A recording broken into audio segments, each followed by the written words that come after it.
Hello friends, ഞാൻ ഇന്നിവിടെ ഒരു ബോളിയാണ് ഉണ്ടാക്കാൻ പോകുന്നത്. അത് എങ്ങനെ ഉണ്ടാക്കാമെന്ന് നമുക്കൊന്ന് നോക്കിയാലോ.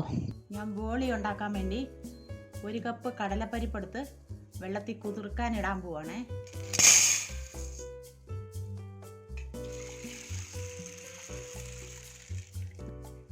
നമുക്കൊരു 15 മിനിറ്റ് ഇത് കുതിർക്കാൻ വെക്കാം. ഈ ബോളി ഉണ്ടാക്കാൻ വേണ്ടി ഞാൻ 1 കപ്പ് മൈദാപ്പൊടി എടുത്ത് പാത്രത്തിലേക്ക് ഇടുവാണേ. ഇതിലേക്ക് കുറച്ച് മഞ്ഞൾപ്പൊടി ഇടാം, കുറച്ച് ഉപ്പ് ചേർക്കാവേ. ഇതെല്ലാം കൂടെ നമുക്കൊന്ന് പൊടിയിൽ യോജിപ്പിക്കാം. ഈ പൊടി നമുക്ക് ചപ്പാത്തി പരുവത്തിൽ കുഴച്ചെടുക്കാവേ, കുറേശ്ശെ വെള്ളം ഒഴിച്ച്.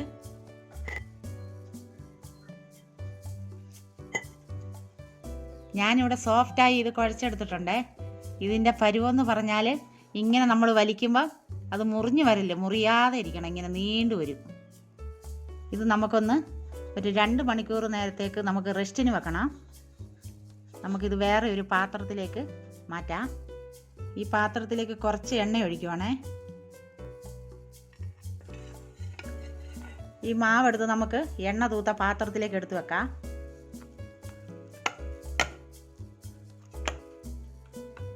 നമുക്കിതൊരു 2 മണിക്കൂർ റെസ്റ്റിന് വെക്കാം. ഞാൻ ഈ കടലപ്പരിപ്പ് 15 മിനിറ്റ് വെള്ളത്തിലിട്ട് കുതിർത്ത് വെച്ചേക്കുന്നതാണ്. ഇത് 2-3 പ്രാവശ്യം കഴുകി ഊറ്റി വെച്ചതാ. ഇനി നമുക്കിത് കുക്കറിലിട്ട് വേവിച്ചെടുക്കാം. ഇതൊരു 2 വിസിൽ അടിക്കുന്നിടം വരെ നമുക്ക് വേവിച്ചെടുക്കണം.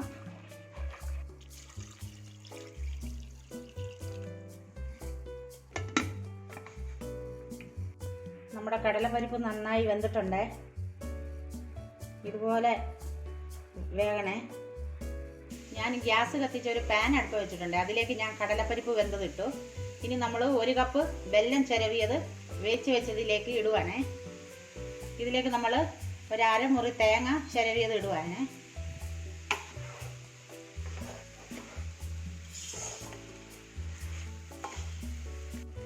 നമുക്ക് ഈ വെല്ലം ഇട്ടത് ഉരുകുന്നേരം വരെ നമുക്ക് അടുപ്പിലിട്ടൊന്ന് ഇളക്കിക്കൊണ്ടിരിക്കണേ. ഈ വെല്ലം എല്ലാം ഉരുകി വന്നിട്ടുണ്ട്. ഇനി നമുക്ക് സ്റ്റൗ ഓഫ് ആക്കാം. ഇതിലേക്ക് നമ്മൾ 1 സ്പൂണ് ഏലക്ക പൊടിച്ചതാണ്, ഇത് ചേർക്കുവാണേ. ഇനി നമുക്ക് ഇതൊന്ന് ആറാൻ വെക്കാവേ. ഇത് നന്നായിട്ട് ആറിയിട്ടുണ്ട്. നമുക്ക് ഇതൊന്ന് എടുത്ത് മിക്സിയിലിട്ട് അരച്ചോണ്ട് വരാവേ. നമ്മളിത് നന്നായി അരച്ചോണ്ട് വന്നിട്ടുണ്ട്. വെള്ളമൊന്നും തൊടല്ലേ, വെള്ളം തൊടാതെ തന്നെ നമ്മൾ എല്ലാം നന്നായി അരച്ചോണ്ട് വന്നിട്ടുണ്ട്. നമുക്ക് ഇതിൽ ചെറിയ ചെറിയ ഉരുളകളാക്കിയെടുക്കാം.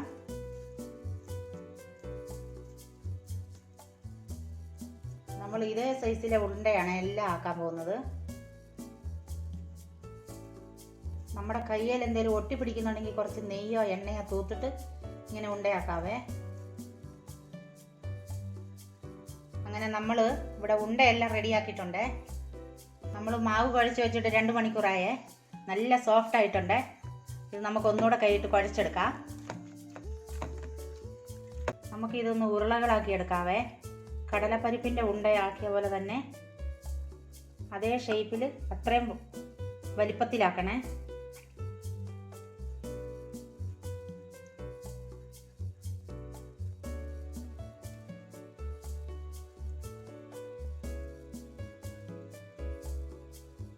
അങ്ങനെ നമ്മൾ ഈ ഉണ്ടകളെല്ലാം ഉരുട്ടിയായേ.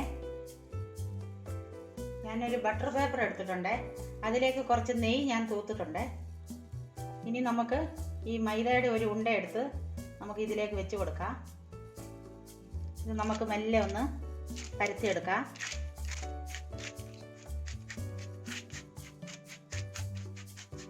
ഇത്ര പരത്തിയ ശേഷം നമുക്ക് ഈ കടലമാവിൻ്റെ ഉണ്ട ഇതിൻ്റെ നടുക്ക് വെച്ച് കൊടുക്കാവേ.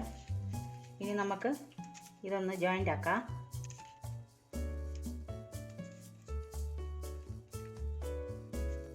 ഈ ബാക്കി വരുന്ന മാവ് കുറച്ച് നമുക്ക് ഇങ്ങനെ മുകളിൽ നിന്ന് എടുക്കാം.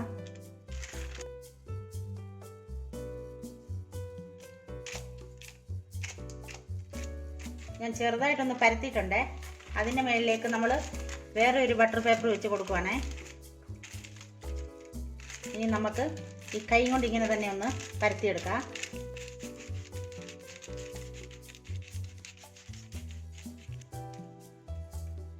നമ്മുടെ പരത്തിയായേ നമുക്കൊന്ന് എടുത്തു നോക്കാം.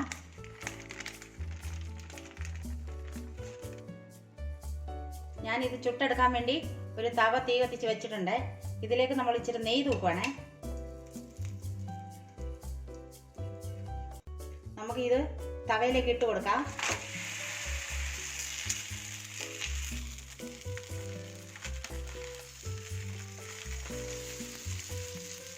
ഇത് നമ്മൾ ചപ്പാത്തി മറിച്ചിടുന്ന പോലെ തെരുതരം മറിച്ചിടാനില്ല. 2 തവണ മാത്രമേ മറിച്ചിടാനുള്ളൂ. ഒരു സൈഡ് വെന്തായിട്ടുണ്ട്. അടുത്ത സൈഡ് വേകാൻ നമുക്ക് ചെറു തീയിൽ വേണം ഇത് വെച്ചാക്കാൻ. ഇത് 2 സൈഡും വെന്തിട്ടുണ്ടേ. നമുക്ക് എടുക്കാവേ.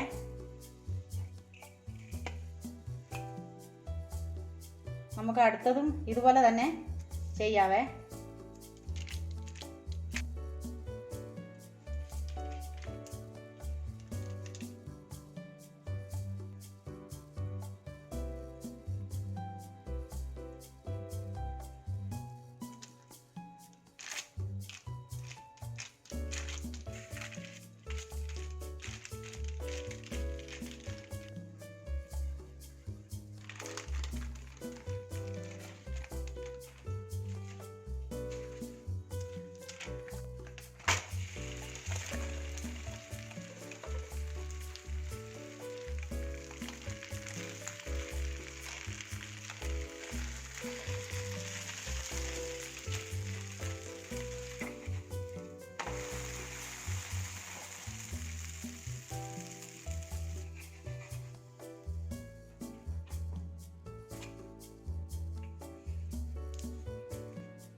അങ്ങനെ നമ്മുടെ ബോളി ഇവിടെ റെഡി ആയിട്ടുണ്ട്. നമുക്ക് ഈ നെയ്യ് ഒഴിച്ച് ഈ ബോളി കഴിക്കാൻ നല്ല ടേസ്റ്റാണ്. നിങ്ങളിത് വീട്ടിലൊന്ന് ട്രൈ ചെയ്ത് നോക്കണേ. ഞങ്ങളുടെ ഈ വീഡിയോ ഇഷ്ടമായാൽ ഞങ്ങൾക്ക് ലൈക്കും ഷെയറും സബ്സ്ക്രൈബും ചെയ്യാനും മറക്കല്ലേ. അടുത്ത വീഡിയോയിലൂടെ നമുക്ക് കാണാം. Thank you.